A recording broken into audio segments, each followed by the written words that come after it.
What is up, guys? In today's video, I'm going to be going over several quick tips to hopefully help you play better in Fortnite Chapter 2 Remix. As always, if you guys do find this video to be helpful, informative, interesting, remember to give it a like, subscribe if you like to see more, and comment down below which tip helped you most from this video. The biggest change, or one of the biggest changes in this season, is going to be that the weapons are back to being hit scan. In Chapter 5, every weapon was projectile, meaning it had bullet drop and bullet travel time. But in Chapter 2 Remix, a majority of the weapons are once again hit scan as they were for years in Fortnite. So you don't have to worry about bullet drop or bullet travel time. The bullets travel straight and they basically teleport to the target the moment you hit the shoot button.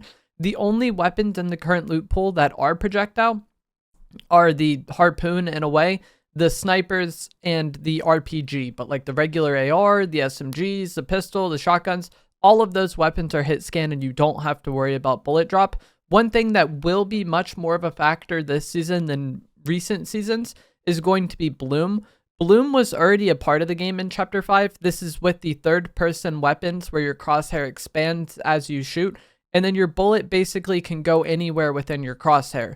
And so managing Bloom is kind of the skill in using a lot of these ARs. A lot of people just kind of immediately write it off and say Bloom is just completely random and there's no skill to it.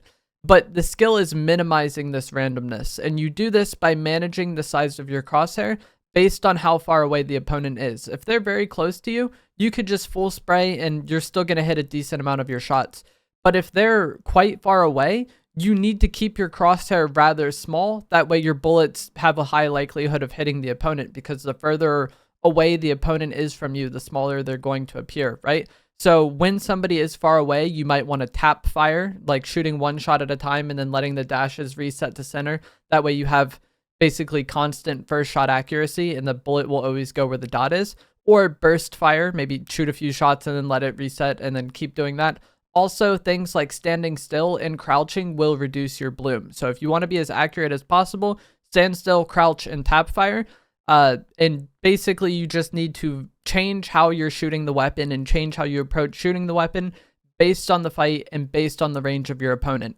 Bloom is random, but the skill is minimizing that randomness, like I said, or reducing that randomness, and you do that by managing the size of your crosshair.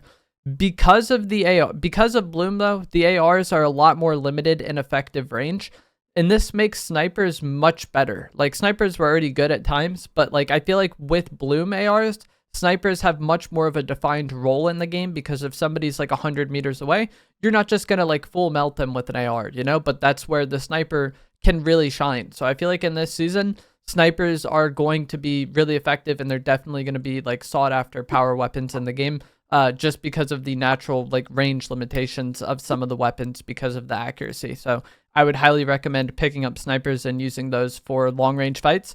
Also, there are several boss NPCs on the map right now. Snoop Dogg is at the dog pound, Meowtis is at the yacht, and then TNTina is at the rig. And each of these bosses drop a key card and a mythic weapon. Snoop Dogg drops the drum gun, Meowtis drops the heavy AR, and TNTina drops the bow. But also these NPCs become hired when you eliminate them, which is kind of crazy. The Snoop Dogg NPC becomes a supply specialist, so he'll drop ammo and utility.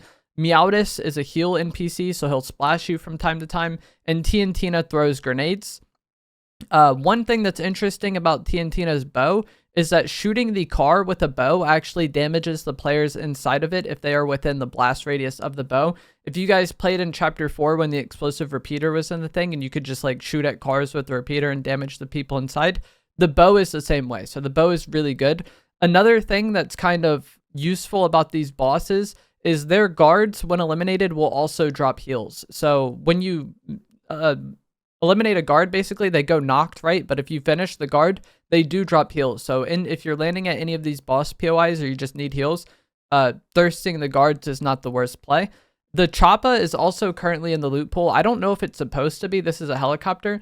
I haven't seen it very frequently, but one place that I have seen it spawn is going to be at the weather tower on the edge of the map. And if you do get a hold of this, you have, you know, the best vehicle in the game right now. Another way to travel around the map is actually going to be rifts. I don't know where every single rift is on the map yet. If I did, I would have a picture of it on screen now. But there are rifts, especially on the right side of the map under all the zipline towers. There's these permanent rifts.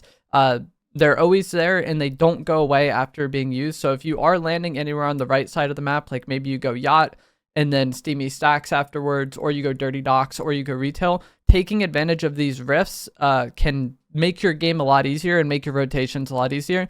And like I said, they are permanent. So even if you aren't landing here and taking advantage of them, knowing that they're there is really helpful when a game does kind of end in that area, or if you're just ever in that area and you want to take advantage of that. One key difference between the season and more modern Fortnite season is that shield is really hard to come by, or it can be. They did already improve the spawn rate of big pots, but it's still not as easy to get shield as it has been in more recent Fortnite seasons.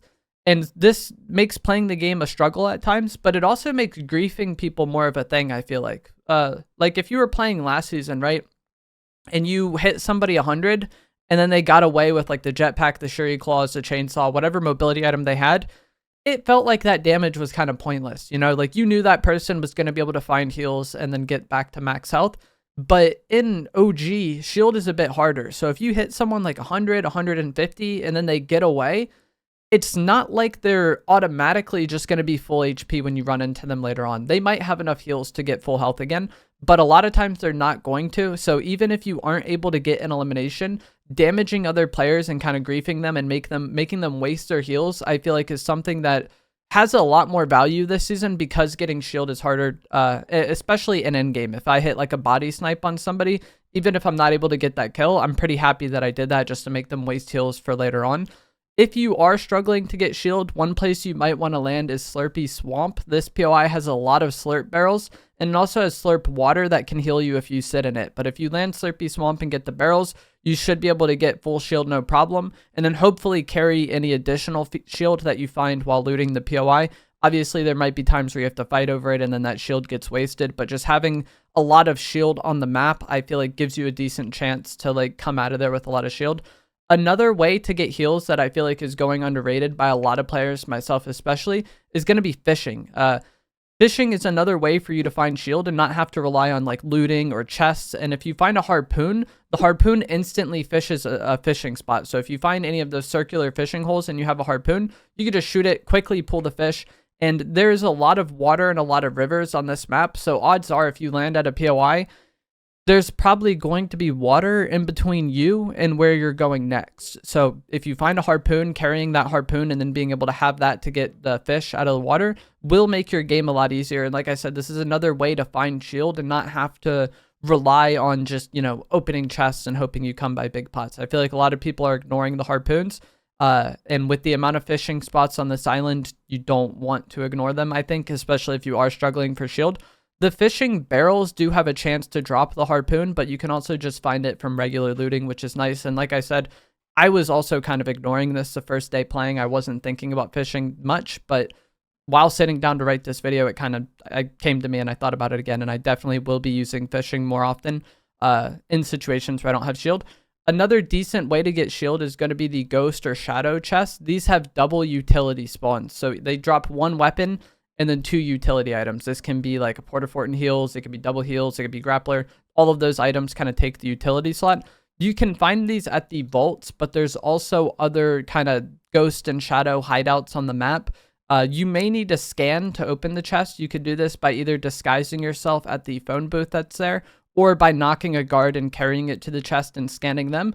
But again, with shield being harder to get and with utility being harder to get this season, being able to take advantage of these chests anytime they're nearby, like an area you like landing at, like Pleasant Park, for example, I think is huge. And it does give more value to getting that vault, because if you do get the vault, you should definitely get a lot of shield, hopefully, unless you get really unlucky. Shockwaves are not in the loot pool, but impulse grenades are. Impulse grenades are very similar to shockwaves, but you don't break structures. It's not as extreme how far you go, and they don't negate fall damage. So if you are using impulse grenades, you do need to be mindful of fall damage. If you have both impulses and a grappler, though, you can kind of impulse and then grapple to avoid the fall damage, you know, if you were in a situation where you're going to take fall. But it also makes impulses a better kind of griefing item. Like if an enemy is camping on a mountain and you can impulse them off the mountain, like that's a kill for you, you know? So impulses are worse as a movement item, but they're also better in some ways. And I feel like if you play it right, you can definitely avoid the fall damage with them and have like a decent mobility item. The final thing I'm going to talk about is portaforts. I feel like these are insanely valuable in zero build. If I find these, I definitely want to take advantage of them, especially in the end game. With how the map ends out, sometimes you'll get some zones that are just in open areas, and the players who have portaforts are going to have a huge advantage. If you find yourself in one of these zones and you don't have a portafort, you're probably going to have to push somebody who does and take theirs if you have a decent time to do that. And you can actually stack these on top of each other too, which is kind of crazy. You can use them to replace structures. So the portaforts are really good, and I think they're going to be a very sought after, very high value item in zero build this season. In endgame especially, but even at any stage in the game, it's a nice item to have because of the, you know, just instant base you have. If you're getting shot, you can throw it down and you're good. If you have someone camping somewhere, you can throw it down and like potentially play off that. If you want to get high ground on somebody, you can do that. There's just a lot of ways to use the portaforts, and I feel like as the season goes on, more and more people are going to be taking advantage of these in zero build. But that is going to be it for this video. I hope you guys found this to be helpful, informative, interesting as always. If you did, remember to give it a like, subscribe if you like some more, comment down below what you think of Chapter 2 Remix so far, and I'll see you guys in the next one. Thanks for watching.